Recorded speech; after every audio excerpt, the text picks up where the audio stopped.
প্রাচীনকালে এমন একজন অহংকারী বাদশার আবির্ভাব ঘটেছিল যার দম্ভ এবং অহংকার সমস্ত সীমা অতিক্রম করেছিল। তিনি হচ্ছেন ইরামের বাদশাহ সাদ্দাদ। সাদ্দাদ মহান আল্লাহ তাআলার নেয়ামতকে অস্বীকার করে জান্নাত নির্মাণ করেছিল, কিন্তু সাদ্দাদের এই সীমাহীন অহংকার শেষ পর্যন্ত তার ধ্বংসের কারণ হয়ে দাঁড়িয়েছিল। আজকের এই কাহিনী ইরামের বাদশাহ সাদ্দাতকে কেন্দ্র করে তৈরি করা হয়েছে।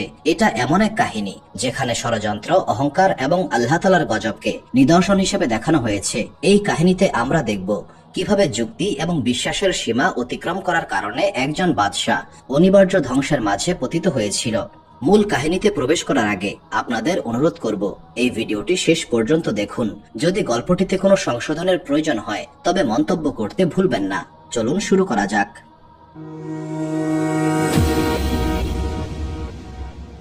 সাদ্দাদ এবং তার ভাই সাদিদ আদ গোত্রে জন্মগ্রহণ করেছিল এবং তারা ইরাম নামক একটি শহরে বসবাস করতেন। তৎকালীন ইরাম শহর স্থাপত্য শিল্পের জন্য বিখ্যাত ছিল। এই শহরের বাসিন্দারা সুউচ্চ স্থাপত্য নির্মাণের জন্য প্রসিদ্ধ ছিল। এই দুনিয়াতে আদ নামে দুইটি সম্প্রদায় ছিল। এদের মধ্যে একটিকে বলা হয় আদ আল কাদিমাহ, অর্থাৎ প্রাচীন আদ বা ইরামের আদ। ইরামের আদ সম্প্রদায় ছিল আদ বিন আওস বিন ইরাম বিন সাম বিন নুহ এর বংশধর। এই আদ সম্প্রদায়কে সঠিক পথে ফিরিয়ে আনার জন্য মহান আল্লাহ তাআলা হুদ আলাইহিস সালামকে তাদের কাছে পাঠিয়েছিলেন, কিন্তু আদ সম্প্রদায়ের সীমাহীন নাফরমানি এবং অবাধ্যতার কারণে মহান আল্লাহ তাআলা এই জাতিকে ধ্বংস করে দিয়েছেন। আদ সম্প্রদায়ের ধ্বংসের পর হুদ আলাইহিস সালাম আহকাফ নামক অঞ্চলে বসবাস করা শুরু করেন এবং সেখানেই তিনি ইন্তেকাল করেছিলেন। মহান আল্লাহ তাআলা আদ সম্প্রদায়কে অসাধারণ ধৈর্য এবং শক্তি দান করেছিলেন। এই সম্প্রদায়ের প্রত্যেক ব্যক্তি কমপক্ষে 12 গজ বা 36 ফুট লম্বা ছিল।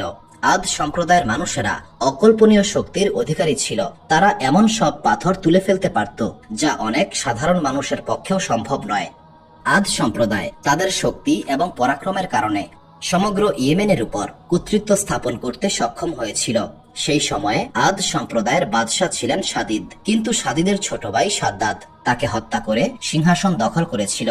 ক্ষমতায় আরোহণের পর সাদ্দাদ ধীরে ধীরে রাজ্যের সীমা বিস্তার করতে শুরু করে এবং একসময় আশেপাশের সমস্ত অঞ্চল জয় করে নিয়েছিল। সাদ্দাদ কেবল রাজ্য দখলই নয়, সেই সঙ্গে সেনাবাহিনী এবং ধন সম্পদও নিজের আয়ত্তে নিত। এইভাবে সে এক মহাপরাক্রমশালী বাদশাহ হিসেবে আত্মপ্রকাশ করেছিল। অনেক রাজ্যের বাদশাহ সাদ্দাদকে কর দিত। তৎকালীন সময়ে সাদ্দাদের বিরুদ্ধে টু শব্দ করার মতো সাহস কারো ছিল না। এই আধিপত্য এবং শ্রেষ্ঠত্ব সাদ্দাদকে এতটাই অহংকারী করে তুলেছিল যে সাদ্দাদ নিজেকে রব হিসেবে ঘোষণা করেছিল। এই সময়টাতে মহান আল্লাহ তাআলা হুদ আলাইহিস সালামকে নবী হিসেবে পাঠিয়েছিলেন।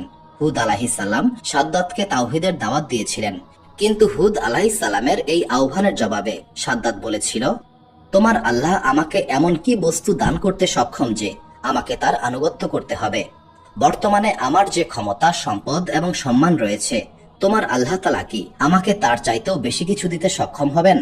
লোকেরা সাধারণত দুইটি কারণে কারো আনুগত্য করে, হয় সম্মান ও ক্ষমতার জন্য অথবা সম্পদ লাভের জন্য। এই সমস্ত কিছুই আমার রয়েছে, তবে আমি কেন তোমার আল্লাহর আনুগত্য করব? হুদ আলাইহিস সালাম বললেন, এই সমস্ত ক্ষমতা এবং সম্পদ সাময়িক, কিন্তু মহান আল্লাহ তাআলার আনুগত্য করলে পরকালে মুক্তি পাবেন এবং জান্নাতের অধিবাসী হবেন। জান্নাত পৃথিবীর যে কোনো সম্পদের চাইতে উত্তম এবং মূল্যবান। সাদ্দাদ কৌতূহলী হয়ে বললেন, তোমার এই জান্নাত কেমন? এই জান্নাতের সৌন্দর্য এবং গুণাবলী সম্পর্কে বিস্তারিত বলো। তখন হুদ আলাইহিস সালাম জান্নাতের বিস্তারিত বিবরণ সাদ্দাদের সামনে তুলে ধরেছিলেন। তিনি জান্নাতের অপরূপ সৌন্দর্য, চিরস্থায়ী সুখ শান্তি এবং মহান আল্লাহ তাআলার বিশেষ নিয়ামতের বর্ণনা দিয়েছিলেন, যা কোনো মানুষের কল্পনাকেও ছাড়িয়ে যায়। সাদ্দাদ এবার আত্মবিশ্বাসী কণ্ঠে বলল, ওই জান্নাত আমার প্রয়োজন নাই। এই দুনিয়াতেই আমি নিজের জন্য জান্নাত নির্মাণ করতে সক্ষম। এরপর সাদ্দাদ তার উপদেষ্টাদের সঙ্গে পরিকল্পনা করে জান্নাত নির্মাণ করার সিদ্ধান্ত নিল।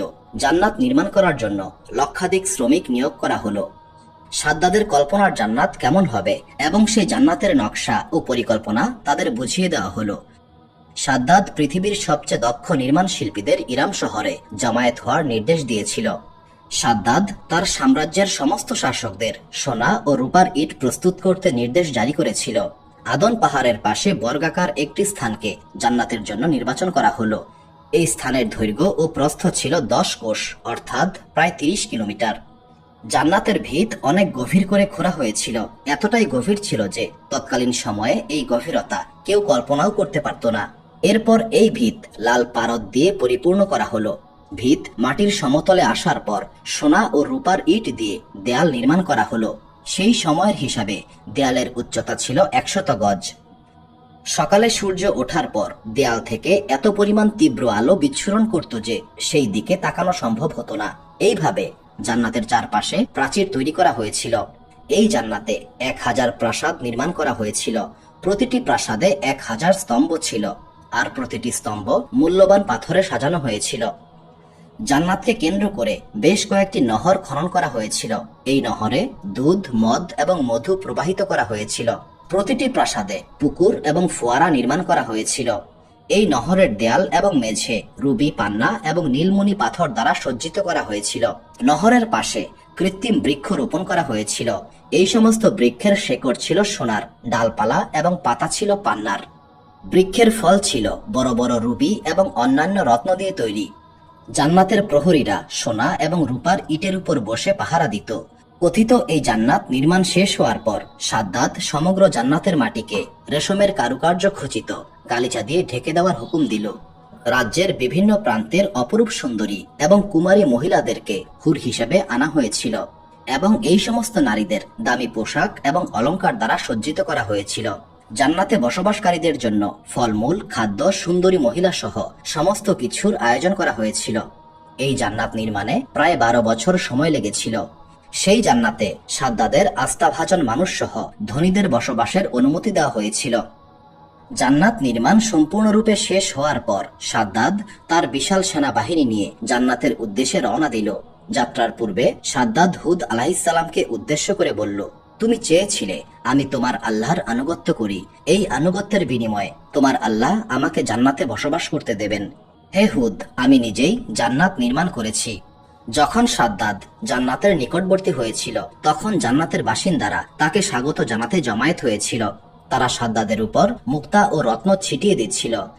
যখন সাদ্দাদ গর্বিত পদক্ষেপে জান্নাতের সদর দরজায় উপস্থিত হলেন তখন তিনি দেখলেন একজন অচেনা মানুষ সেখানে দাঁড়িয়ে আছে। সাদ্দাদ জানতে চাইলেন, আপনি কে? অচেনা ব্যক্তি উত্তর দিল, আমি মালাকুল মউত, অর্থাৎ মৃত্যুর ফেরেশতা। সাদ্দাদ জানতে চাইলেন, আপনি এখানে কেন এসেছেন? মালাকুল মউত বললেন, এই দুনিয়াতে তোমার সময় আর অবশিষ্ট নাই। সাদ্দাদ কাতর কণ্ঠে বললেন, আমি আমার জান্নাত অন্তত একবার দেখতে চাই। মালাকুল মউত বললেন, মহান আল্লাহ তাআলা এই অনুমতি তোমাকে দেন নাই। তখন সাদ্দাদ বললেন, তাহলে অন্তত ঘোড়া থেকে নামার সময়টুকু দাও। মালাকুল মউত বললেন, মহান আল্লাহ তাআলা তোমাকে এই অনুমতিও দেন নাই। এই সময়টাতে সাদ্দাদের একটি পা ছিল ঘোড়ার রেকাবে এবং অন্যটি ছিল জান্নাতের দরজার চৌকাঠে। এই অবস্থাতেই মালাকুল মউত সাদ্দাদের রূহ কবজ করেছিলেন। এরপর জিব্রাইল আলাইহিসসালাম এমন এক চিৎকার দিলেন যে চিৎকারের ফলে সাদ্দাদের জান্নাত এবং জান্নাতের সমস্ত অধিবাসী নিশ্চিহ্ন হয়ে গেল। মহান আল্লাহ তাআলা পবিত্র কোরআনে বলেছেন, তুমি কি দেখনি তোমার রব কি করেছিলেন আদের সঙ্গে? সে ছিল ইরামের মতো, যারা বিশাল স্তম্ভের অধিকারী ছিল, যার মতো কোনো শহর কখনোই এত জাঁকজমকপূর্ণভাবে নির্মিত হয়নি। সূরা আল ফজর আয়াত 8 এবং 9। সাদ্দাদের জান্নাত ধ্বংস হওয়ার পর সেটা মানুষের দৃষ্টি থেকে অদৃশ্য হয়ে যায়। তবে কখনো কখনো রাতের বেলায় আদন এবং তার আশেপাশের মানুষেরা সাদ্দাদের জান্নাতের আলো দেখতে পেত, যা ওই জান্নাতের দেয়াল থেকে বিচ্ছুরিত হতো। এখন প্রশ্ন হচ্ছে, সাদ্দাদের সেই জান্নাত কেউ কি নিজের চোখে দেখতে সক্ষম হয়েছিল? আমরা এই বিষয়ে আলোচনা করব, কিন্তু তার আগে সাদ্দাদ এবং মালাকুল মউতের আরেকটি ঘটনা বর্ণনা করছি। ফাথুল কাদির গ্রন্থে বর্ণিত হয়েছে, একদিন মহান আল্লাহ তাআলা মালাকুল মউতকে বললেন, হে মালাকুল মউত, কোনো মানুষের প্রাণ হরণ করার সময় তুমি কি কষ্ট পেয়েছিলে? মালাকুল মউত আজরাইল আলাইহিসসালাম বললেন, হে আমার রব, আপনি তো সমস্ত কিছুই অবগত। আমি আমার সমগ্র জীবনে 2 বার প্রাণ হরণ করার সময় খুবই কষ্ট পেয়েছিলাম। হে আমার রব, যদি এই ব্যাপারে আপনার আদেশ না থাকতো তবে আমি কখনোই তাদের রূহ কবজ করতাম না। মালাকুল মউত বললেন, হে আমার রব, একবার একটি ছোট্ট নৌকা নীল সাগরে যাত্রা করেছিল। সেই নৌকার যাত্রীদের মধ্যে একজন গর্ভবতী মহিলা ছিলেন। এই মহিলার প্রসবের সময় নিকটবর্তী ছিল। আপনার আদেশে আমি হঠাৎ সাগরের শান্ত পরিবেশকে উত্তাল করে দিয়েছিলাম, বাতাসের গতি বাড়িয়ে দিয়েছিলাম, কিছুক্ষণের মধ্যেই প্রবল ঝড় উঠল। ভয়ঙ্কর সব ঢেউ নৌকাটিকে আশ্রে ফেলতে শুরু করেছিল। আবহাওয়ার এমন পরিবর্তন দেখে নৌকার সমস্ত যাত্রীরা হতবিহ্বল হয়ে পড়েছিল। ঝড় আরো ভয়াবহ রূপ নিল। যাত্রীরা প্রাণ ভয়ে কান্নাকাটি করছিল, কিন্তু প্রচন্ড বাতাস এবং বিশাল ঢেউ নৌকাটিকে ছিন্ন বিচ্ছিন্ন করে দিল। আমি আপনার হুকুমে অধিকাংশ মানুষের রূহ কবচ করেছিলাম। এই দিকে সেই গর্ভবতী মহিলা ঝড়ের তাণ্ডবে অজ্ঞান হয়ে একটি ভাঙা কাঠের তক্তার উপর পড়েছিল। সেই তক্তা সমুদ্রের উত্তাল ঢেউয়ে ভেসে চলছিল। এমন অবস্থাতেই তিনি একটি শিশুর জন্ম দিলেন। কিন্তু শিশুটির জন্মের পরেই আমি উক্ত মহিলার রূহ কবচ করার হুকুম পেলাম, এবং সেই মুহূর্তে ওই মহিলার জন্য আমার খুবই কষ্ট হয়েছিল। মহান আল্লাহ তাআলা বললেন, হে মালাকুল মউত, তুমি কি জানো এই শিশুটি কে ছিল? মালাকুল মউত আজরাইল আলাইহিসসালাম বললেন, হে আমার রব, আমি আপনার সমস্ত সৃষ্টি সম্পর্কে অবগত নই। মহান আল্লাহ তাআলা বললেন, আমি তাকে অফুরন্ত নিয়ামত দান করেছিলাম, তাকে দুনিয়ার বাদশাহী দান করেছিলাম, কিন্তু আমার সেই বান্দা নাফরমানদের দলে শামিল হয়েছিল। ফাথুল কাদির গ্রন্থে এই শিশুটির ব্যাপারে বিস্তারিতভাবে আলোচনা করা হয়েছে। অসহায় শিশুটি কাঠের তক্তার উপর পড়েছিল। মহান আল্লাহ তাআলার ইচ্ছায় কয়েকদিন পর সেই তক্তা সমুদ্রের কিনারায় ভেসে এলো। সেখানে একজন মৎস্যজীবী এই মর্মস্পর্শী দৃশ্য দেখতে পেলেন। একটি শিশু কাঠের টুকরায় শুয়ে আছে এবং সেই শিশুর পাশে একজন মৃত মহিলা পড়ে আছেন। মৎস্যজীবী দ্রুত শিশুটিকে উদ্ধার করেছিলেন এবং মৃত মহিলাকে সমুদ্রের পাড়েই দাফন করে শিশুটিকে বাড়িতে নিয়ে গেলেন। উক্ত শিশুটিকে দেখে মৎস্যজীবীর স্ত্রী অত্যন্ত খুশি হয়েছিলেন, কারণ তাদের কোনো সন্তান ছিল না। তারা এই শিশুটির নাম রেখেছিলেন সাদ্দাদ। এই দরিদ্র দম্পতি সাদ্দাদকে অত্যন্ত স্নেহ ও ভালোবাসায় লালন পালন করছিলেন। মাত্র 7 বছর বয়সেই সাদ্দাদের অসাধারণ বুদ্ধিমত্তা এবং ধূর্ততা প্রকাশ পেয়েছিল। একদিন সাদ্দাদ গ্রামের অন্য শিশুদের সঙ্গে খেলাধুলায় মত্ত ছিল। এমন সময় সংবাদ আসলো, উক্ত রাজ্যের বাদশাহ সেনাবাহিনী নিয়ে আগমন করছেন। সমস্ত শিশু ভয়ে পালিয়ে গিয়েছিল, কিন্তু সাদ্দাদ আড়ালে লুকিয়ে সেনাবাহিনী ও শোভাযাত্রা দেখছিল। বাদশার শোভাযাত্রা চলে যাওয়ার পর কয়েকজন সৈন্য পিছনে পড়ে থাকা জিনিসপত্র সংগ্রহ করছিল। একজন সৈন্য রাস্তায় সুরমা পেয়েছিল। সে তখন সঙ্গীদের বলল, আমি সুরমা পেয়েছি, তোমাদের অনুমতি পেলে আমি এই সুরমা আমার চোখে ব্যবহার করব। কিন্তু অন্য সৈন্যরা সতর্ক করে বলল, রাস্তায় পড়ে থাকা জিনিস ব্যবহার না করাই ভালো, তুমি বরং অন্য কারো চোখে এই সুরমা লাগিয়ে পরীক্ষা করে নাও। এমন সময় সেই সৈন্য লুকিয়ে থাকা সাদ্দাদকে দেখতে পেয়েছিল। সৈন্যটি সাদ্দাদকে ডেকে বলল, এখানে আসো, তোমার চোখে এই সুরমা লাগিয়ে দেব, যাতে তোমার চোখ উজ্জ্বল হয়। সাদ্দাদের চোখে সুরমা লাগানো মাত্র একটি অদ্ভুত ঘটনা ঘটেছিল। মহান আল্লাহ তাআলা সাদ্দাদের চোখে এমন ক্ষমতা দিলেন যে সাদ্দাদ মাটির নিচে থাকা সমস্ত গুপ্তধন স্পষ্ট দেখতে পেল। এটা ছিল মহান আল্লাহ তাআলার সবচেয়ে বড় নিয়ামতগুলির একটি। কিন্তু ধূর্ত সাদ্দাদ তখন চিৎকার করে বলল, তোমাদের ধ্বংস হোক, আমি কিছুই দেখতে পাচ্ছি না, তোমরা আমাকে অন্ধ করে দিয়েছ। আমি মহামান্য বাদশার দরবারে বিচার চাইব, তিনি অবশ্যই তোমাদের শাস্তি দেবেন। সাদ্দাদের এমন চিৎকারে সৈন্যরা সুরমা ফেলে পালিয়ে গেল। সাদ্দাদ সৈন্যদের পালিয়ে যাওয়া দেখে খিলখিল করে হেসে উঠল। বাড়িতে ফিরে সাদ্দাদ সমস্ত ঘটনা তার পিতাকে খুলে বলল। সাদ্দাদের মৎস্যজীবী পিতা খুশিতে আত্মহারা হয়ে বললেন, আজ রাতে সবাই ঘুমালে আমরা গুপ্তধন তুলে আনবো, তুমি দেখিয়ে দেবে কোথায় কি রয়েছে। আমরা আমাদের বিশ্বস্ত কর্মী এবং গাধা নিয়ে সেইগুলি বাড়িতে এনে জমা করব। এইভাবে সাদ্দাদ প্রচুর ধন সম্পদের মালিক হলো। গ্রামবাসীদের মন জয় করার জন্য সাদ্দাদ মাঝে মধ্যেই তাদের জন্য ভোজের আয়োজন করত। কিছুদিন পর সাদ্দাদ গ্রাম প্রধানকে হত্যা করে নিজেই গ্রাম প্রধানের আসন দখল করে নিল। অন্য এলাকার শাসকরা এই খবর শুনে সাদ্দাদকে শাস্তির মুখোমুখি করতে চেয়েছিল, কিন্তু সাদ্দাদ নিজের একটি সেনাবাহিনী গড়ে তুলেছিল। নিজের সেনাবাহিনীর মাধ্যমে সাদ্দাদ তাদেরকে পরাজিত করেছিল। সাদ্দাদের বুদ্ধি এবং বাহুবলের কাছে কেউ টিকতে পারছিল না। এইভাবে ধাপে ধাপে উন্নতির মাধ্যমে সাদ্দাদ শেষ পর্যন্ত সমগ্র দেশের বাদশাহী দখল করে নিল। রাজ্যের সমস্ত শাসক এবং সেনা প্রধানরা সাদ্দাদকে রাজ্যের বাদশাহ হিসেবে কবুল করে নিয়েছিল। বর্ণিত আছে, সাদ্দাদ অফুরন্ত সম্পদ সঞ্চয় করেছিল।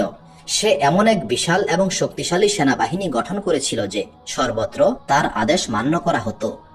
তার শক্তি এবং কৌশলী চিন্তার মাধ্যমে তার রাজ্যকে গৌরব এবং সমৃদ্ধির শীর্ষে পৌঁছে দিয়েছিল। সাদ্দাদের বিরোধিতা করতে পারে এমন কোনো মানুষ এই পৃথিবীতে আর অবশিষ্ট ছিল না। অফুরন্ত ধন সম্পদ, বিশাল সাম্রাজ্য, শক্তিশালী সেনাবাহিনী এবং নিজের বুদ্ধিমত্তা ও শক্তির কারণে সাদ্দাদ অহংকার ও দাম্ভিকতায় মত্ত হয়ে উঠেছিল। একটা সময় পর সাদ্দাদ নিজেকে রব হিসেবে দাবি করে বসল। এই সময়ে হুদ আলাইহিসসালাম অভিশপ্ত সাদ্দাদকে উপদেশ দিয়েছিলেন, হেদায়েতের দিকে আহ্বান করেছিলেন। সাদ্দাদকে মহান আল্লাহ তাআলার পথে ফিরিয়ে আনতে প্রাণপণ চেষ্টা করেছিলেন। কিন্তু সাদ্দাদ অহংকারী কণ্ঠে বলেছিল, ধন সম্পদ, ক্ষমতা, সম্মান, খ্যাতি ও জৌলুস, আমি এই সমস্ত কিছুর অধিকারী, তবে আমি কেন তোমার আল্লাহর আনুগত্য করব?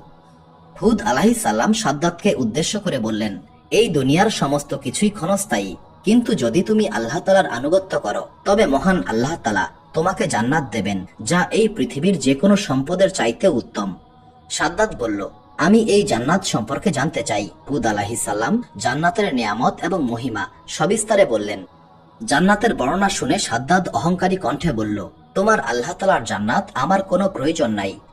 আমি এত পরিমাণ ধন সম্পদের অধিকারী যে আমি চাইলেই তোমার আল্লাহ তাআলার চাইতেও উত্তম জান্নাত নির্মাণ করতে পারি। এরপর সাদ্দাদ জান্নাত নির্মাণ করতে শুরু করেছিল। অভিশপ্ত সাদ্দাদ তার নির্মিত জান্নাতে প্রবেশ করার পূর্বেই মহান আল্লাহ তাআলা তাকে সতর্ক বার্তা হিসেবে একটি উদাহরণ তৈরি করে দিলেন। সাদ্দাদের মৃত্যু সম্পর্কে মালাকুল মউত বলেছিলেন, আমি অভিশপ্ত সাদ্দাদের জান কবজ করার সময় কষ্ট পেয়েছিলাম, কারণ সে তার সমস্ত ধন সম্পদ দিয়ে জান্নাত নির্মাণ করেছিল, কিন্তু সেই জান্নাত দেখার মতো তাকদীর তার ছিল না। অভিশপ্ত সাদ্দাদের এমন মৃত্যু সম্পর্কে আপনার মতামত কি? কমেন্টে অবশ্যই জানাবেন।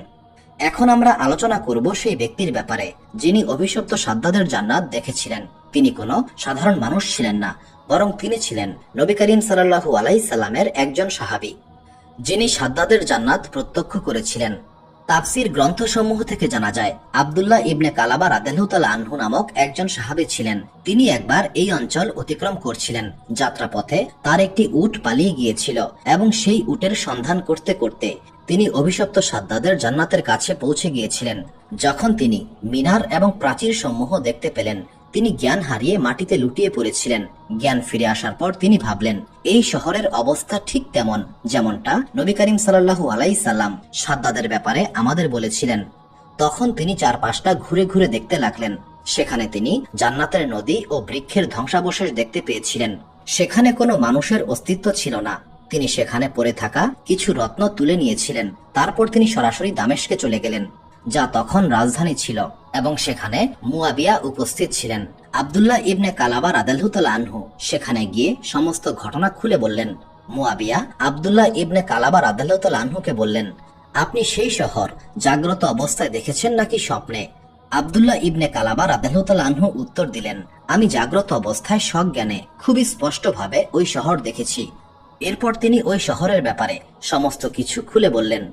যেমন, এটা আদন পাহাড়ের খুব নিকটেই অবস্থিত, যেখানে এক পাশে একটি বৃক্ষ এবং অন্য পাশে একটি কূপ ছিল। প্রমাণ হিসেবে তিনি সেখান থেকে আনা একটি রত্নও দেখালেন। এরই মাধ্যমে মহান আল্লাহ তাআলার রাসূল সাল্লাল্লাহু আলাইহি সাল্লামের হাদিস পরিষ্কারভাবে প্রমাণিত হয়েছিল। পবিত্র কোরআনে মহান আল্লাহ তাআলা বলেন, তোমরা কি তোমাদের রবকে ভয় করো না? সূরা আশ-শুআরা আয়াত 146। পবিত্র কোরআনের এই আয়াত এবং পরবর্তী কয়েকটি আয়াতে হুদ আলাইহিসসালাম এবং তার সম্প্রদায় আদ গোত্রের কথোপকথন বর্ণিত হয়েছে। হুদ আলাইহিসসালামের ব্যাপারে মুফতি কাশেম আত্তারি রাহিমাতুল্লাহ রচিত তাফসির সিরাতুল জান্নান কিতাবে বিস্তারিত বর্ণনা করা হয়েছে। মহান আল্লাহ তাআলা আদ সম্প্রদায়কে সঠিক পথ দেখানোর জন্য হুদ আলাইহিসসালামকে নবী হিসেবে পাঠিয়েছিলেন। হুদ আলাইহিসসালাম তার সম্প্রদায়কে উদ্দেশ্য করে বললেন, হে আমার সম্প্রদায়, তোমরা মহান আল্লাহ তাআলার আনুগত্য করো, তিনি ছাড়া তোমাদের কোনো উপাস্য নেই। তোমরা কি মহান আল্লাহ তাআলার শাস্তিকে ভয় করো না? হুদ আলাইহিসসালামের এই কথার জবাবে একজন কাফের বলল, আমরা ধারণা করছি তুমি মিথ্যুকদের অন্তর্ভুক্ত, আমরা তোমার নবুয়তে বিশ্বাস করি না। হুদ আলাইহিসসালামের আহ্বানের জবাবে কাফেররা যখন বলল, আমরা তোমাকে মিথ্যুক মনে করি, এটা ছিল চরম অভদ্রতা এবং হীনমন্যতার প্রকাশ। তারা কঠোর শাস্তির যোগ্য ছিল। কিন্তু হুদ আলাইহিসসালাম তার মহানুভবতা দেখিয়ে এমন ভাবে জবাব দিয়েছিলেন যাতে বিবাদের কোনো সুযোগ ছিল না। তিনি তার সম্প্রদায়কে উদ্দেশ্য করে বললেন, হে আমার সম্প্রদায়, মিথ্যার সঙ্গে আমার কোনো সম্পর্ক নেই। এই বিশ্বজগতের রব আমাকে পাঠিয়েছেন। আমি তোমাদের মহান আল্লাহ তাআলার শাস্তি সম্পর্কে সতর্ক করছি। মহান আল্লাহ তাআলার নিয়ামতকে স্মরণ করো। তিনি তোমাদের শারীরিক শক্তিতে অভূতপূর্বভাবে সমৃদ্ধ করেছেন। অন্যদের উপর শ্রেষ্ঠত্ব দিয়েছেন। সুতরাং মহান আল্লাহ তাআলার আনুগত্য করো, তার উপর বিশ্বাস স্থাপন করো এবং তাওহীদের পথ অবলম্বন করো। হুদ আলাইহিস সালাম তার সম্প্রদায় থেকে দূরে থাকতেন এবং নির্জনে মহান আল্লাহ তাআলার ইবাদত করতেন। যখন তার কাছে মহান আল্লাহ তাআলার পক্ষ থেকে ওহী আসতো, তখন তিনি সেই ওহী তার সম্প্রদায়ের কাছে পৌঁছে দিতেন। কিন্তু হুদ আলাইহিস সালামের সম্প্রদায় তাওহীদের বাণীকে অস্বীকার করেছিল। তারা হুদ আলাইহিস সালামকে উদ্দেশ্য করে বলেছিল, হে হুদ, তুমি কি এটা চাও আমরা মূর্তি পূজা বন্ধ করে তোমার রবের আনুগত্য করি? যদি তুমি সত্যবাদী হও তবে আমাদের উপর সেই শাস্তি অবতরণ করে দেখাও যে শাস্তির কথা তুমি বলে থাকো। হুদ আলাইহিস সালাম উত্তরে বললেন, তোমাদের জন্য মহান আল্লাহ তাআলার শাস্তি সুনিশ্চিত। এটা ছিল হুদ আলাইহিস সালামের সম্প্রদায়ের প্রথম পাপ এবং অবাধ্যতা। কিন্তু এইটুকুতেই তারা থেমে থাকেনি। এই দুর্ভাগারা আরো বড় অপরাধ করেছিল। তারা হুদ আলাইহিস সালামকে মিথ্যুক বলার দুঃসাহস দেখিয়েছিল। পবিত্র কোরআনে এই জালেমদের কথা এইভাবে বর্ণিত হয়েছে, নিশ্চয়ই আমরা তোমাকে মিথ্যুকদের অন্তর্ভুক্ত মনে করি। সূরা আশ-শুআরা আয়াত 186। এটা ছিল আদ সম্প্রদায়ের দ্বিতীয় সীমা লঙ্ঘন এবং অবাধ্যতা। হুদ আলাইহিস সালামের আহ্বানে খুব কম মানুষ তাওহীদের বাণী কবুল করেছিল। এমনকি যারা তাওহীদের বাণী কবুল করেছিল তারাও সেটা গোপন রাখতে বাধ্য হয়েছিল। তাওহীদের বাণী কবুল করেছিলেন মুরসিদ বিন সাইদ নামক একজন ব্যক্তি। তিনি তাওহীদের বাণী কবুল করেছিলেন কিন্তু সেটা প্রকাশ করতে পারেন নাই। যখন আদ সম্প্রদায় হুদ আলাইহিস সালামকে মানতে অস্বীকার করেছিল, তখন তারা হুদ আলাইহিস সালামকে উপহাস করত, পৃথিবীতে অশান্তি সৃষ্টি করত, গরিবের উপর জুলুম করত। তখন মহান আল্লাহ তাআলা আদ সম্প্রদায়ের উপর আযাব নাজিল করেছিলেন। মহান আল্লাহ তাআলা টানা 3 বছর যাবৎ বৃষ্টি বন্ধ করে দিয়েছিলেন, ফলে ভয়াবহ খরা এবং দুর্ভিক্ষের সৃষ্টি হয়েছিল। সেই যুগে একটি রীতি প্রচলিত ছিল, মানুষের কোনো বিপদ হলে কাবায় গিয়ে সাহায্য প্রার্থনা করত। সুতরাং সেই অনুসারে আদ সম্প্রদায় কাবার উদ্দেশ্যে একটি দলকে পাঠিয়েছিল। এই দলে 3 জন লোক ছিলেন, যাদের মধ্যে একজন ছিলেন সেই মুরসিদ বিন সাইদ, যে গোপনে ঈমান কবুল করেছিলেন। তৎকালীন সময়ে মক্কায় আমালেকা নামের একটি গোত্র বাস করত। এই আমালেকা সম্প্রদায়ের সর্দার ছিলেন মুয়াবিয়া ইবনে বকর। মুয়াবিয়া ইবনে বকরের মা আদ সম্প্রদায়ের মানুষ ছিলেন। এই দলটি মুয়াবিয়ার কাছে আশ্রয় গ্রহণ করেছিল। মুয়াবিয়া তাদের খুবই সমাদর করেছিলেন। আদ সম্প্রদায়ের এই দলটি সেখানে 1 মাস অবস্থান করেছিল। তারা সেখানে মদ্যপান সহ বিভিন্ন আমোদ ফুর্তিতে ডুবে গিয়েছিল। ফলে তারা নিজেদের সম্প্রদায়ের উপর দুর্ভিক্ষের কথা ভুলে গিয়েছিল। মুয়াবিয়া লক্ষ্য করলেন তার মেহমানরা নিজেদের সম্প্রদায়ের দুর্ভিক্ষের কথা ভুলে গেছে, কিন্তু মুয়াবিয়া সরাসরি এই কথা বলতে সংকোচ বোধ করছিলেন। তখন তিনি একজন গায়িকাকে ইশারা করে দুর্দশার কথা মনে করিয়ে দিতে বললেন। যখন গায়িকা আদ সম্প্রদায়ের করুণ দুর্দশার গান গাইল, তখন তাদের চেতনা ফিরে এসেছিল। তারা কাতর কণ্ঠে বলল, আমরা তো এখানে আমাদের গোত্রের জন্য সাহায্য চাইতে এসেছিলাম। এরপর তারা পবিত্র কাবা ঘরে গিয়ে প্রার্থনা করার সিদ্ধান্ত নিল। এমন সময় মুরসিদ বিন সাইদ স্পষ্ট ভাষায় বলে দিলেন, মহান আল্লাহ তাআলার কসম, তোমাদের এই দোয়া কখনোই কবুল হবে না যতক্ষণ না পর্যন্ত তোমরা হুদ আলাইহিস সালামের কথা মান্য করো এবং মহান আল্লাহ তাআলার কাছে তওবা করো। তাহলেই কেবল তোমরা এই বিপদ থেকে উদ্ধার পাবে। এরপর মুরসিদ বিন সাইদ প্রকাশ্যে বললেন, আমি হুদ আলাইহিস সালামের কথা কবুল করেছি এবং একমাত্র আল্লাহ তাআলাকেই রব হিসেবে স্বীকার করেছি। কিন্তু বাকিরা মুরসিদের কথা না শুনেই কাবায় দোয়া করার জন্য চলে গিয়েছিল। তখন মহান আল্লাহ তাআলা 3 রকমের মেঘ পাঠালেন, লাল, সাদা এবং কালো। আকাশ থেকে আওয়াজ এলো, তোমরা তোমাদের গোত্রের জন্য এই মেঘ থেকে একটা বেছে নাও। সেই দলের 2 জন ভাবল কালো মেঘে বৃষ্টি বেশি হয়, তাই তারা কালো মেঘটা পছন্দ করেছিল। সেই কালো মেঘ আদ গোত্রের উদ্দেশ্যে এগিয়ে গেল। এই মেঘ দেখে আদ সম্প্রদায়ের লোকেরা প্রচন্ড খুশি হয়ে ভাবল বৃষ্টি আসছে। কিন্তু হঠাৎ সেই মেঘ থেকে ভয়ানক তুফানের সৃষ্টি হলো এবং সেই তুফান এতটাই ভয়ঙ্কর ছিল যে সেটা আমাদের পক্ষে কল্পনা করাও সম্ভব নয়। লোকেরা প্রচন্ড আতঙ্কে ঘরে ঢুকলো, দরজা বন্ধ করে দিল। কিন্তু এই তুফান সমস্ত কিছুই ধ্বংস করে দিয়েছিল, এমনকি দরজার কবজা পর্যন্ত খুঁজে পাওয়া যায় নাই। মহান আল্লাহ তাআলার আযাবে সমস্ত কিছুই ধ্বংস হয়ে গেল। এরপর মহান আল্লাহ তাআলার হুকুমে বড় বড় কালো পাখি উপস্থিত হলো। এই পাখিগুলি মৃতদেহগুলিকে কুড়িয়ে সমুদ্রে ফেলে দিল। হুদ আলাইহিস সালাম এবং তার ঈমানদার সঙ্গীদের মহান আল্লাহ তাআলা তার অসীম কুদরতে রক্ষা করেছিলেন। এমনকি এই তুফান হুদ আলাইহিস সালাম এবং তার সঙ্গীদের চুল পর্যন্ত বাঁকা করতে পারে নাই। অভিশপ্ত সাদ্দাদের একটি পুত্র সন্তান ছিল। সাদ্দাদের এই পুত্রের নাম ছিল জাবাল ইবনে সাদ্দাদ। যেদিন সাদ্দাদের জান্নাত ধ্বংস হয়েছিল। সেদিন জাবাল ইবনে সাদ্দাদ অসুস্থতাজনিত কারণে সেই জান্নাতে উপস্থিত থাকতে পারে নাই। এই কারণে জাবাল ইবনে সাদ্দাদ বেঁচে গিয়েছিল। যেদিন আদ সম্প্রদায়ের উপর মহান আল্লাহ তাআলা তুফানের আযাব নাজিল করেছিলেন, সেদিন জাবাল ইবনে সাদ্দাদ ইরামের রাজপ্রাসাদে উপস্থিত ছিল। এই প্রাসাদের নিচে একটি গোপন সুড়ঙ্গ ছিল। যখন আদ সম্প্রদায়ের উপর প্রচন্ড তুফান নাজিল হয়েছিল, তখন জাবাল ইবনে সাদ্দাদ সেই সুড়ঙ্গ দিয়ে পালিয়ে গিয়েছিল। বিভিন্ন লোককথায় প্রচলিত রয়েছে, জাবাল ইবনে সাদ্দাদ পালিয়ে যাওয়ার সময় 3টি জিনিস সঙ্গে নিয়েছিল। 1, সাদ্দাদের অমূল্য রত্ন ভাণ্ডারের চাবি। 2, একটি জাদুর তলোয়ার। কথিত আছে এই জাদুর তলোয়ার দিয়ে আগুন নিক্ষেপ করা যেত। এবং 3, আল কিত আল আসওয়াদ নামক একটি প্রাচীন কালো জাদুর গ্রন্থ। এই গ্রন্থে জিন জাতিকে বশ করার রহস্য লিপিবদ্ধ ছিল। সেই গুহায় বসে সাদ্দাদ বিন জাবাল প্রাচীন এই গ্রন্থের সাহায্যে জিনদের আহ্বান করেছিল এবং জিন জাতির সাহায্যে সে একটি নগরী নির্মাণ করেছিল। এই অশুভ শহরের নাম ছিল জাবালিয়া। এই জাবালিয়া শহরের রাস্তা সোনার ইট দিয়ে নির্মাণ করা হয়েছিল। এই জাবালিয়া শহরের পাথরের মূর্তি কথা বলতে পারত এবং এই জাবালিয়া শহর অঢেল সম্পদ দ্বারা পরিপূর্ণ ছিল, কারণ জিনেরা পৃথিবীর বিভিন্ন স্থান থেকে অমূল্য সব সম্পদ সংগ্রহ করে এই শহরে জমা করত। জাবাল ইবনে সাদ্দাদ তার পিতার মতোই অহংকারী ছিল। সে জাবালিয়া শহরবাসীকে উদ্দেশ্য করে বলতো, আমি এখন এই দুনিয়ার বাদশাহ। যে আল্লাহ তাআলা আমার পিতাকে হত্যা করেছেন, আমি সেই আল্লাহ তাআলার উপর প্রতিশোধ নেব। আমি অবশ্যই আসমানের আল্লাহকে হত্যা করে তার সিংহাসন দখল করে নেব। হুদ আলাইহিস সালাম এই জাবালিয়া শহরের ব্যাপারে অবগত ছিলেন না। একদিন হুদ আলাইহিস সালাম তার ঘরে বিশ্রাম নিচ্ছিলেন। এমন সময় জিব্রাইল আলাইহিস সালাম হুদ আলাইহিস সালামকে এই জাবালিয়া শহরের ব্যাপারে অবগত করেন এবং বলেন, হে হুদ, মহান আল্লাহ তাআলা আপনাকে হুকুম দিয়েছেন জাবালকে তাওহীদের পথে আহ্বান করতে হবে। এরপর হুদ আলাইহিস সালাম জিব্রাইল আলাইহিস সালামের সাহায্যে জাবালিয়া শহরে উপস্থিত হলেন।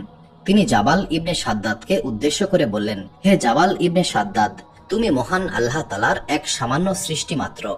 তুমি তোমার পিতার মতো নাফরমানি করো না, মহান আল্লাহ তাআলার আনুগত্য মেনে নাও।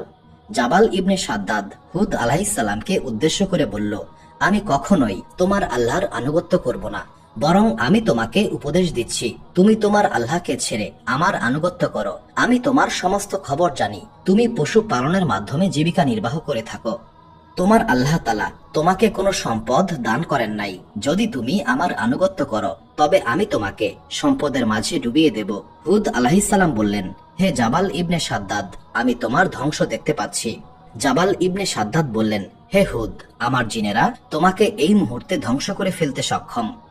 হুদ আলাইহিস সালাম জাবাল ইবনে সাদ্দাদকে হেদায়েতের পথে ফিরিয়ে আনতে আপ্রাণ চেষ্টা করেছিলেন, কিন্তু এই অভিশপ্ত হুদ আলাইহিস সালামের সমস্ত আহ্বান প্রত্যাখ্যান করেছিল। এরপর মহান আল্লাহ তাআলা জাবালিয়া নগরে আযাব নাজিল করেছিলেন। সেই রাতে 3টি উল্কাপিণ্ড এসে জাবালিয়া শহরকে ধ্বংস করে দিয়েছিল। প্রথম উল্কা জাবালিয়া শহরের প্রাচীর ভেঙে ফেলেছিল। দ্বিতীয় উল্কা জাবালের রাজপ্রাসাদ ধ্বংস করে দিয়েছিল। তৃতীয় উল্কা সরাসরি জাবালের বুকে আঘাত করেছিল। জাবালের সম্মুখে যখন মালাকুল মউত উপস্থিত হলেন, তখন জাবাল ইবনে সাদ্দাদ চিৎকার করে বলেছিল, আমার পিতা যে ভুল করেছিল, আমিও সেই একই ভুলের মাঝে ডুবেছিলাম। আমি নিজেই নিজের উপর জুলুমকারী হলাম।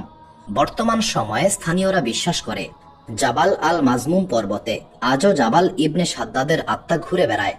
স্থানীয় অনেক বাসিন্দা এবং বেদুইনরা এই পর্বতে জাবাল ইবনে সাদ্দাদের করুণ কান্নার শব্দ শুনেছেন বলে দাবি করেছেন। 2001 সালে জার্মানির এক গবেষক দল জাবাল আল মাজমুম পর্বতে একটি সোনার তলোয়ার খুঁজে পেয়েছিল, কিন্তু সেটা পরীক্ষা করার সময় তাদের সমস্ত যন্ত্রপাতি নষ্ট হয়ে যায় এবং গবেষক দলটি ভয়ানক ঝড়ের কবলে পড়ে এবং সেই তলোয়ারটিকে গবেষক দল হারিয়ে ফেলে। 1920 সালে একজন বেদুইন মরুভূমিতে একটি সোনার তলোয়ারের হাতল দেখে মাটি খুঁড়তে শুরু করেছিল, কিন্তু হঠাৎ করে সেই বেদুইন মাটির অতলে হারিয়ে যায়। উক্ত এলাকায় জনশ্রুতি রয়েছে সাদ্দাদের এই তলোয়ারটিকে জিনেরা পাহারা দিয়ে থাকে। এখনো অনেক মানুষ বিশ্বাস করে ইরাম শহরের কোথাও সাদ্দাদের অগণিত ধন সম্পদ লুকায়িত অবস্থায় আছে। উক্ত এলাকার লোককথা অনুসারে সাদ্দাদের একজন মন্ত্রী একটি রূপালী কাগজে একটি মানচিত্র এঁকেছিল। সেই মানচিত্রে ইরামের গুপ্তধনের স্থান চিহ্নিত করা আছে। 2011 সালে ইয়েমেনের একটি গুহা থেকে একটি ধাতব মানচিত্র উদ্ধার করা হয়েছিল। এই মানচিত্রের ভাষা ছিল অজানা। অনেকেই দাবি করেন এটা হচ্ছে ইরামের গুপ্তধনের মানচিত্র। স্থানীয় মানুষেরা বিশ্বাস করেন যদি কেউ ইরামের গুপ্তধন উদ্ধার করতে যায় তবে সাদ্দাদের আত্মা তাকে 3বার সতর্ক করে। প্রথমবার পাগল কুকুর হিসেবে সতর্ক করে, দ্বিতীয়বার পাথর থেকে রক্ত ঝরবে এবং তৃতীয়বার মাটিতে জীবন্ত সমাহিত করা হবে। আরবের লোককাহিনীতে অভিশপ্ত সাদ্দাদের তলোয়ার নিয়ে অনেক কাহিনী প্রচলিত রয়েছে। জনশ্রুতি আছে সাদ্দাদের এই তলোয়ারের নাম ছিল সামসাম। এই তলোয়ার 7 হাত লম্বা ছিল। এই তলোয়ারের রং ছিল রক্তের মতো লাল। এই তলোয়ারের এক কোপে পাহাড় দ্বিখণ্ডিত হয়ে যেত। অভিশপ্ত সাদ্দাদ জিন জাতিকে এই তলোয়ার বানাতে নির্দেশ দিয়েছিল। জিনেরা 7টি উল্কাপিণ্ড গলিয়ে এই তলোয়ার নির্মাণ করেছিল এবং এই তলোয়ারকে কালো জাদুর মাধ্যমে ক্ষমতাশালী করা হয়েছিল। এই তলোয়ার থেকে যে আগুন বের হতো তাতে লক্ষাধিক সেনাবাহিনী নিমেষের মধ্যে ধ্বংস হয়ে যেত। এই তলোয়ার মাটিতে আঘাত করলে ভূমিকম্পের সৃষ্টি হতো। তবে এই তলোয়ার ব্যবহার করার শর্ত ছিল যে সাদ্দাদের রক্ত সম্পর্কিত কেউ না হলে এই তলোয়ার ব্যবহার করতে পারবে না। জনশ্রুতি রয়েছে যে ব্যক্তি এই তলোয়ার স্পর্শ করবে তার পরবর্তী 7 প্রজন্মকে অভিশপ্ত হয়ে থাকতে হবে। যদি কেউ এই তলোয়ার দেখে তবে উক্ত ব্যক্তি কমপক্ষে 7 দিনের জন্য বাকশক্তি হারাবে। 2001 সালে কাতারের একজন তেল শ্রমিক দাবি করেছিল সে লাল রঙের একটি তলোয়ার দেখতে পেয়েছিল। সেই তলোয়ার থেকে আলোর বিচ্ছুরণ হচ্ছিল। পরবর্তীতে সেই শ্রমিককে মানসিক হাসপাতালে ভর্তি করতে হয়েছিল। মরক্কোর একজন অভিযাত্রী ইবনে হাসান সাদ্দাদের গুপ্তধনের সেই গল্প শুনে গুপ্তধন উদ্ধারের পরিকল্পনা করেছিল। ধন সম্পদের লোভ তাকে অন্ধ করে তুলেছিল। একজন বেদুইন ব্যক্তি ইবনে হাসানকে বলেছিল যে ব্যক্তি ইরামের গুপ্তধন খুঁজে পাবে সে পৃথিবীর সবচেয়ে ধনী মানুষ হবে, কিন্তু এই সম্পদ যে স্পর্শ করবে সে অভিশপ্ত হবে। ইবনে হাসান অভিশাপের গল্প বিশ্বাস করতেন না। তিনি এই গুপ্তধন উদ্ধারে একটি দল গঠন করেছিলেন। সেই দলে কয়েকজন সাহসী বেদুইন, একজন ইতিহাসবিদ এবং একজন জাদুকর ছিল। এই জাদুকর জিনদের সঙ্গে কথা বলতে পারতেন। এরপর তারা যাত্রা শুরু করেছিলেন রুব আল খালি মরুভূমির উদ্দেশ্যে, যেখানে ইরাম শহর লুকিয়ে থাকার কথা।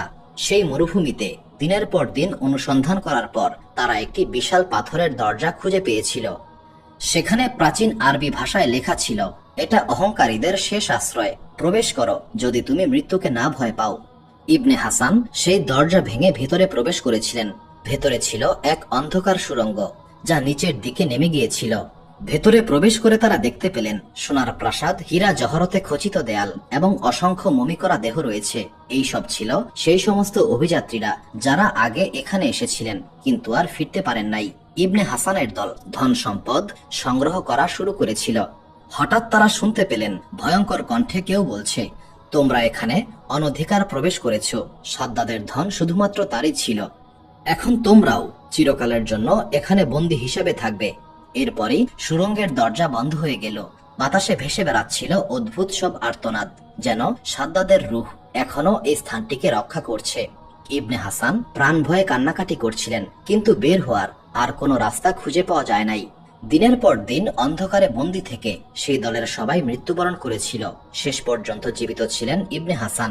তখন তিনি একটি দেয়ালে লিখেছিলেন, এই সম্পদ অভিশপ্ত, সাদ্দাদের সম্পদ কেউ নিতে পারবে না। এই ঘটনার কয়েক বছর পর এক বেদুইন কাফেলা ইবনে হাসানের একটি ডায়েরি খুঁজে পেয়েছিল, কিন্তু ইরাম শহরের কোনো চিহ্ন তারা খুঁজে পায়নি। এই গল্পটি আজও মরুভূমির বেদুইনদের মধ্যে প্রচলিত রয়েছে। তারা বিশ্বাস করে যে ইরামের ধন খোঁজে সে মৃত্যুকেই ডেকে আনে। 2001 সালে ইয়েমেনের একটি পর্বত গুহায় 20 ফুট লম্বা একটি পাথর উদ্ধার করা হয়েছিল, যাতে খোদাই করে লেখা ছিল, আমি সাদ্দাদ, আমি পৃথিবীর মহান বাদশাহ, আমি জান্নাত নির্মাণ করেছি, কিন্তু আমার অহংকার আমাকে ধ্বংস করেছে। প্রিয় দর্শক, চলুন আমরা আবারও সাদ্দাদের যুগে ফিরে যাই। সাদ্দাদ নিজেকে রব হিসেবে দাবি করেছিল।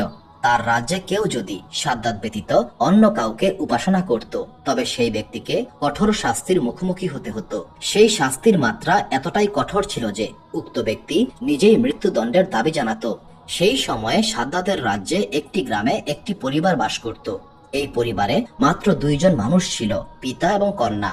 কন্যাটিকে মহান আল্লাহ তাআলা অপরূপ সৌন্দর্য দান করেছিলেন। তারা পশু পালন করে জীবিকা নির্বাহ করত। এই পিতা এবং কন্যা ইব্রাহিম আলাইহিস সালামের ধর্মের উপর অটুট ছিলেন। তারা গোপনে এক আল্লাহ তাআলাকে রব হিসেবে মান্য করত এবং হুদ আলাইহিস সালামকে নবী হিসেবে বিশ্বাস করত। হুদ আলাইহিসসালামের আগমনের পূর্বে যারা আল্লাহ তাআলাকে রব হিসেবে মান্য করত তারা মূলত ইব্রাহিম আলাইহিসসালামের ধর্মের উপর অটুট ছিল। সাদ্দাদ তখন জান্নাত নির্মাণে ব্যস্ত। সাদ্দাদ তার রাজ্যের প্রতিটা অঞ্চলে সেনাবাহিনী পাঠিয়েছিল সুন্দরী এবং কুমারী মহিলা সংগ্রহ করার জন্য। এই সুন্দরী এবং কুমারী মেয়েদেরকে জান্নাতের হুর বানানো হবে। একদিন সকালে এই পিতা এবং কন্যা কুয়া থেকে পানি সংগ্রহ করছিলেন। এমন সময় সাদ্দাদের সেনাবাহিনী সেই স্থান অতিক্রম করছিল। এমন সময় একজন সেনা কমান্ডার এই অপরূপ সুন্দরী মেয়েটিকে দেখে ফেলল।